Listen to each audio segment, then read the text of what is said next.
Well, here we go again. Another recall of a product because of salmonella contamination. This time it is pistachio cream. Now, the FDA and CDC were investigating a multi-state outbreak, and it is linked to a brand called Emek Pistachio cream. I'm going to show you a picture of this in a second.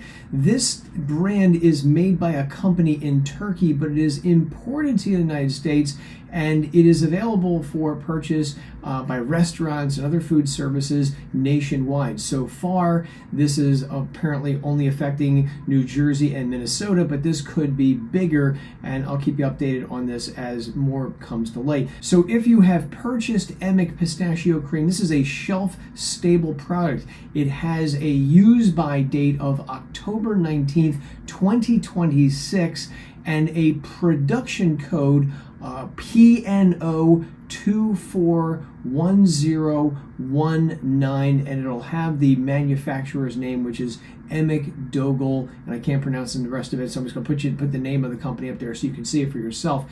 If you have this product, the FDA is saying to not use or sell or distribute this product whatsoever, and I'll give you updates as I learn more about this.